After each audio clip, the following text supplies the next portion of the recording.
Meron na kaming 11 na cute na native pigs!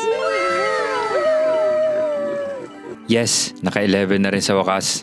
Nanganak na rin kasi yung isa pa natin na inahin na native pig. Nakakatuwa lang na dumadami ang ating native pigs dahil sa natural birth. Cute ko. Hindi amoy lechon. Napaka-cute nila. Tumataas pa ang value ng kabuuan ng native pigs natin dahil nga dumadami sila. Nagbigay lang ako ng lettuce sa kanila, yung trimmings ng lettuce. Nakita namin, nanganak na yung isa.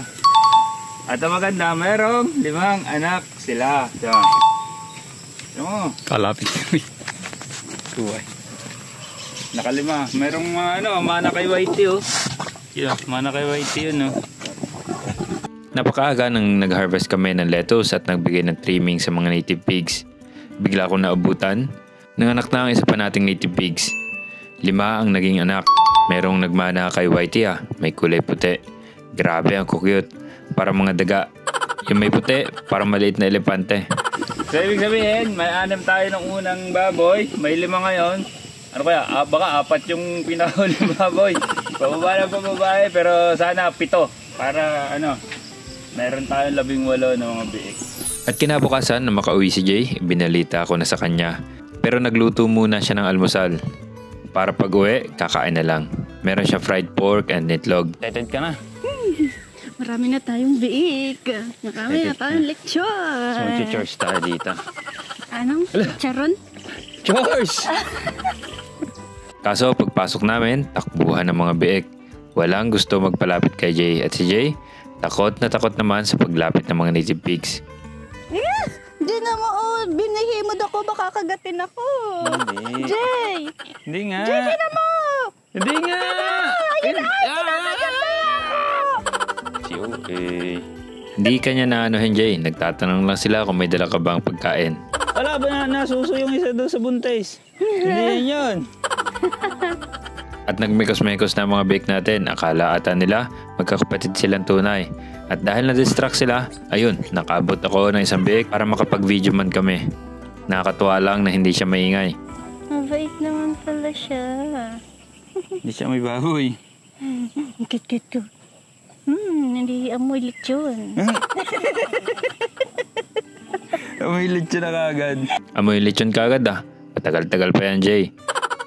Nakahuli pa ako ng isa para tig-isa naman ang hawak sa video at good thing, mabait din ito.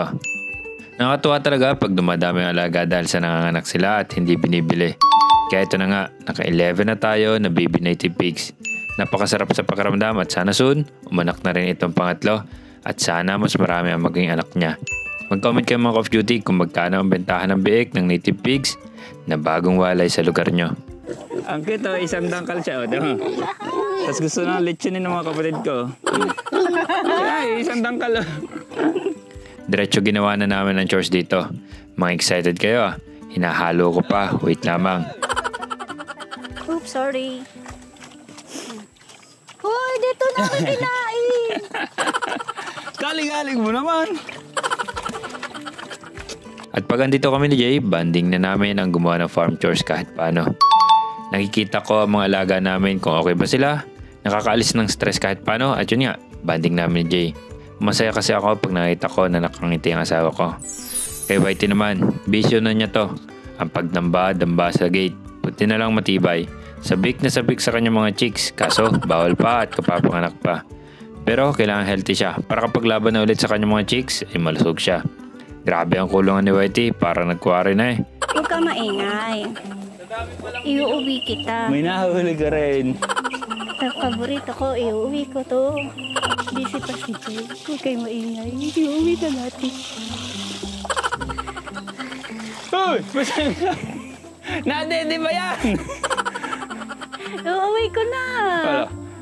Katabi mo. Ay, doon ka sa pastilan tutulog. Pwede na rin mo yan. Naku po, ang plano mo Jay, hindi magkakaige. Makakapag-uwi lang tayo niyan ay kapag lechon na or pras na. Next update, may anak na ang pangatlo na mami native pig. Yun lang, peace.